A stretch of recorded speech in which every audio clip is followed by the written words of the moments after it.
Okay, we'll be back. In this particular session, I shall cover about private IP addresses. So before we talk about private IP addresses, they're telling us what's a public IP address. Public IP address, an address assigned by IANA, and this address allocation mode ensures that each IP address is unique on the internet, and each IP address is unique on the internet. Hope you guys can hear me. Can you guys hear me? Yes, it's clear. Okay. Such an IP address assigned by IANA is a public IP address. Now, in practice, some networks, now we're talking about the private IP address. In practice, some networks do not need to connect to the internet. For example, on a network of a lab in a college, remember your schools, IP addresses of devices need to avoid conflicting with each other. Only within the same network. So meaning, whichever IP address a device is given within that IT lab, should be different. They shouldn't conflict with any other device within the same network. In the IP address space, some IP addresses of class A, B, C are reserved for the preceding situations. These IP addresses are called private IP addresses. Now, from this structure, they can show you a range of private IP address within each class. So for class A, from 10.0.0.0 to 10.255.255.255, that's a private IP address range for class A. For class B, it is this. Normally there are questions that are set from here, around here. They may give you options A, B, C, D, and they want to identify a private IP address. So take note of this part. For class B, it's 172.16 to 172.31.255. Take note of this. People mistake this, especially for class B. They assume since here it's .0.0, they end up thinking even here it will be 172.255 here. So this one is 31 for class B. Take note of that small difference compared to the first one. And I think the last one. Class C, it is 192.168.0.0 and to 192.168.255.255. Connecting a private network to the internet. Now you see, these are private address, private IP address range. For class A, this one, class A still, this one class C, class C. Now they are telling you that at the core device that's connecting to the connecting to the internet, we do what we call a network address translation, meaning for communication within the internet on this router from here to here, the person on the network can't know the IP address being used by the private user here. Meaning, because here at the router, we having what we call network address translation, we convert this IP into some other public IP address to be used for communication on the internet. So meaning this, once this person within here is communicating to the internet or the person on the internet, they will see something of maybe 200.2.3.2.1 or 1.1.1.2. They won't see that this person is .3 or .4. So that's the purpose of network. One of the purposes of network address translation. It helps us to hide or to do some kind of security. All right, I think I don't have to say much here. Let's continue.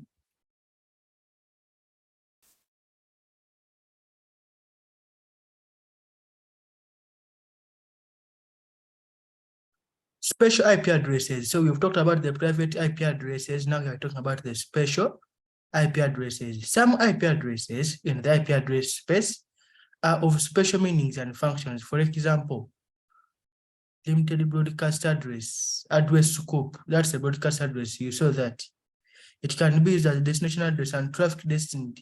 For it is sent to all hosts on a network segment to which the address belongs. Its usage is restricted by a gateway. So meaning it can't go through a gateway. Now, you remember in one of our classes, was it the second class? We talked about a broadcast domain. It is on the same network. So it can't go beyond the router. Hope now this function for the broadcast address makes sense in relation to what we covered and what we talked about with broadcast domain. Now, the other special IP address is any IP address. Now, .0.0.0.0, we shall get to some of these things when we are configuring. Once you put that as the destination address, trust me, it is for any network, meaning it's an address of any network addresses in this block referred to source hosts on this network. All right, any IP address, whoever is there will be able to save this information. Okay, let's go to loopback address 127.0.0.0/8. It is used to test the software system of a test device. I think for some people who have done some coding, you realize if you want to do loopback testing, you want to ping what and to test if the problem is on the network adapter. Other than those things, you guys, those people do coding. So we call that as a loopback address. You can use it at any time on your PC when you're testing your applications to see if they're functioning, or you want to see if the challenge is on the site or it's on the PC, depending on the application you're building. Now, the other special IP address, it is called link local address 169.254.0.0/24. If a host first automatically obtain an IP address, the host can use an IP address in this address block for temporary communication. Now, this normally happens when you're using the dynamic, not static, DHCP. Once you haven't been given an IP, once the device has not been given an IP, it can pick any of the device, any of the IP addresses that is within this range, the link local address, and that's the function for that special IP address. See? Okay. Now here they're telling us IPv4 version 4 versus IP version 6. IPv4 addresses managed by IANA were exhausted in 2011 as the last public IPv4 address was allocated and more users and devices access the public network. IPv4 addresses were exhausted. This is the biggest driving force for IPv4 to replace IPv version for IPv6 to replace IP version 4. Now, how can we differentiate the IP version 4 and IP version 6? For 4, it has 32 bits. The other one has 128 bits. Address types, it has unicast, broadcast, and multicast. That's for version 4. Version 6, unicast is there, multicast is there, and anycast. We shall get now about what's a unicast, what's a broadcast address, what's a multicast address with the time as we are covering this course. Characteristics, IPv4 address depletion, unlimited number of addresses. I'm relating that to now. With IPv version 6, there's unlimited number. There's an unlimited number of addresses. Then the other characteristic is inappropriate packet header design. This one has a lot of details. If you look at the IP version 4 header from the previous, I think in this very module, if you check the other slides that we covered yesterday, the header design for version 4 has a lot of information. Now the other one for IP version 6, it's a simplified one. The other characteristics is ARP. ARP is address resolution. ARP dependency induced flooding, rather than automatic IPv6 address allocation. There's some of the things you shall get to know them, meaning for IP version 4, you have to do the app thing of finding out the MAC address, but with IP version 6, there is automatic IPv6 address allocation. Yes, some of the things you'll get to know them when you're doing practicals. How can we achieve automatic IPv6 address allocation?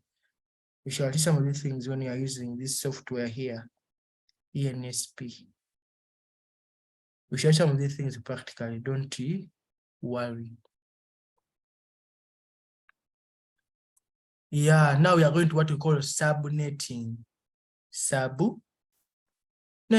What is subnetting? Why subnetting? A class B address is used for a broadcast domain. Now, hello guys, hello. Can you guys hear me? Yes, hello.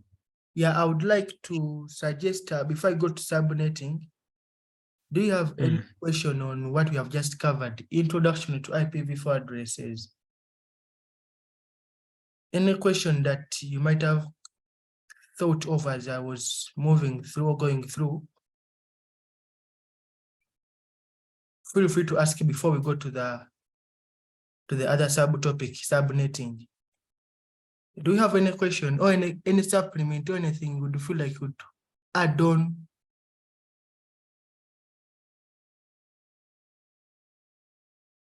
Not for now. Or not?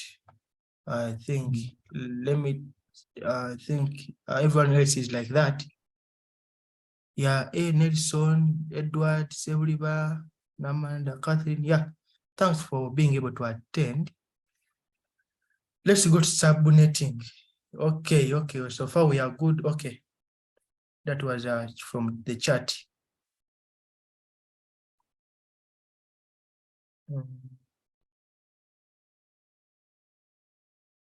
Why subnetting? So we have dot 0. This is a class B address.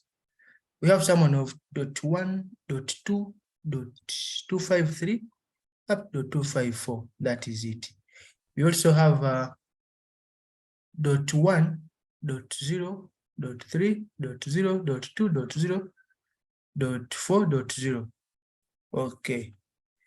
The broadcast domain is too large. Once broadcast occurs, the internet network is overloaded. Okay. A network number is divided into multiple subnets, and each subnet is allocated to a separate broadcast domain. In this way, the broadcast domain is smaller and network planning is more reasonable. IP addresses are properly used. Now, if I have a network of this kind, like this class B, 172.16.0.0.0, you realize from our calculation, it was around 2, these are the IP addresses, it is even here, 2 per 16. These are the IP addresses we have, meaning for this same network, if I'm to send information from dot 1 to just dot maybe 5.2, I'm sending information from dot 1 to dot 2. What happens, as I explained from the previous classes, we have what we call address resolution protocol. That protocol there, it has to find out the physical address of dot 2. Where am I sending information to? Who has this destination IP address? Once they say who has, the one who responds, we shall be able to record their MAC address. Because what happens in most cases, let me show you this. They are showing you this connection here, this one here, but in most cases, this was back then, but in most cases we're having a hub or a switch. So let me do like this. I have my switch, or let me draw. Now imagine, look at this as a switch. We have a switch in between here. What's happening to the drawing? We have a switch here that is connecting these people on this network with all this number of users. Each IP address, now you do -2. Okay, let's do -2. Now it is 655. Let me be accurate, like 65. Accurate. 65. The actual number of users that are having these IP addresses. 3, it will be now 4. Remember that I told you we are subtracting the 2, the network address and the broadcast address. So what happens is we have a switch there. So for us to be able to communicate from A, let's say to B here, what we have to get to know the physical address of B. And which protocol do we use in that case? We use A, R, P. So meaning with ARP, you have to flood the packet, the first packet, into this switch, and this switch will now flood to all the ports that it has, except where it received that packet from. And why is it doing that? It's finding out the physical address. It is asking who has this destination IP address. And whoever responds is where now one-on-one communication will occur from A now to B. But all of that, if you have all these IP addresses, these ones here, meaning you have the number of users of this amount, 65,534, meaning all of them shall have now broadcast like it is too large, meaning every other person, all the ports of the switch will be occupied at that moment. And it may take quite some time for A to find out the physical address of B. You get? But if we split, now what we call split is the now subnetting. We divide this into different networks. A group of, let's say, 30 IP addresses are in a subnet A, or a subnet X. A group of this part still like 50, they're in a subnet Y. Now, if let's say A and B belong now to X, meaning when we use our ARP, 30 is a reasonable number. We can be able to get to know the physical address of B without having that mark. Another word, what happens on a switch called MAC address flapping? Like there's a lot of packets that are moving through, so you're trying to find out the physical address and they keep now erasing. No, we shall cover that when we reach there. But what I was trying to tell you that we are trying to do subnetting to avoid a lot of uses of sending broadcast packets that are taking a lot of time on our network. And we're using the term overloaded. A broadcast domain is too large. Once you have 65,534 addresses, that broadcast domain is too large and the network will be overloaded. So now the way to go was to think of subnetting. Once you do subnetting, you can have now these other, now we shall get now we do subnetting. We can have this network alone like that. You get. Now all these networks you're seeing here, these ones here, another one here, another one here. They are from this too large broadcast domain. This one here you're seeing here. It was one network, but we are able to do subnetting and we have now one subnet. The second subnet here. A subnet is a network on its own, by the way.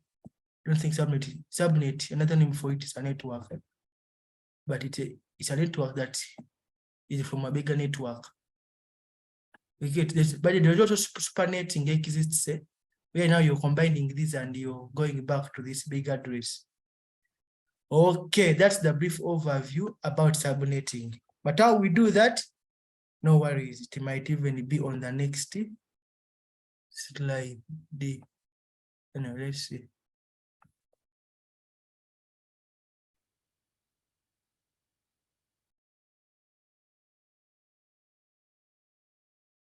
Okay, example, subnetting, analyzing the original network segment. Now, an example we have here is a 192.168.10.0/24. How do we do subnetting? IP address, default subnet mask. Now, /24, as I've told you, you keep in your mind that now there will be 3 octets in the network part. The last octet is where we shall have the host part. So now if you look at this, as I told you, .0 is our what? Is our network ID or network address name.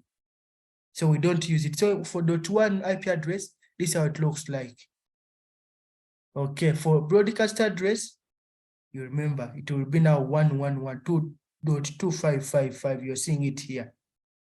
What you see down is a default subnet mask that is here, /24. And this will represent a full IP address. It will have a mask. One class C network 10.0/24. Default subnet mask is that. How do we calculate the network addresses? I mean, the network address you get notice 10.0. We covered that. Broadcast address is that. These are the two addresses that we normally subtract. Now do you get to calculate the total IP addresses? It's 2 power 8. 2 power 8, we use host bits. Take note, we use host bits. So I mean, if a network part is this, meaning the rest in the host part are the host bits. And there are how many? 1, 2, 3, there are 8. That's why we say 2 power 8. And we end up with 2, 5, 6. But you have to subtract these two that are irrelevant in terms of allocation to the interfaces of the device in the network and the users, meaning the end devices. So the actual number is actually 254. Okay. Now bits can be taken from the host part to create subnets. Now take one bit from the host part. Now remember, these were all host bits, but now we want to create subnets. Now you get one, if you take one bit, 2 subnets. Subnet 1 will be 10.0/25. Because once you take this one bit, meaning now starting from here to this side, this was /24 initially, but once you add another bit, now it will become this, it becomes the /25. Guys, let's pay attention to this part. Let's pay attention to this part. It was initially /24, right? But you want to create other subnets. But creating the subnets, meaning you're going to get some of the host bits and make them network bits. And those network bits you're getting like subnet bits that you can create a subnet. Guys, I want to get up to that point.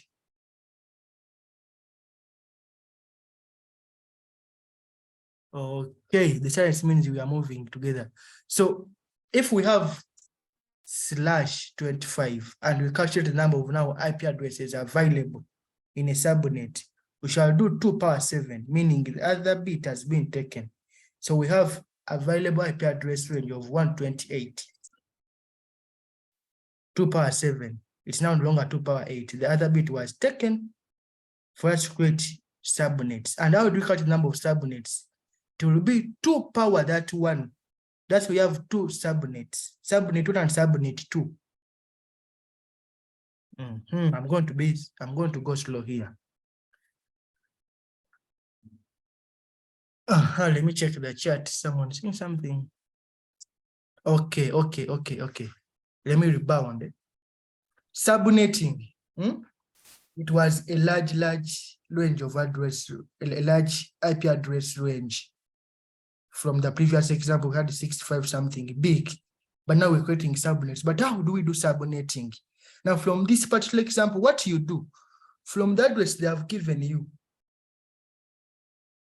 Okay, let me do some writing.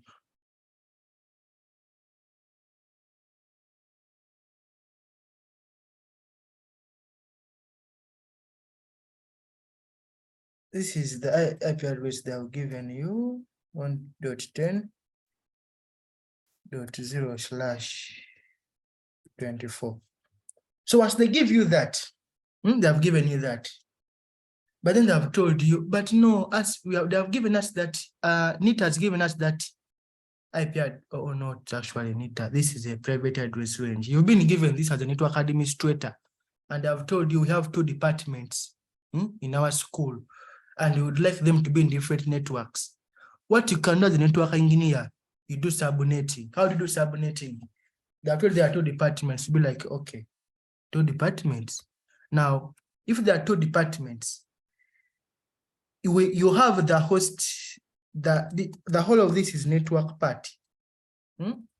Host part starts from here. From that, let me even do like this, I think.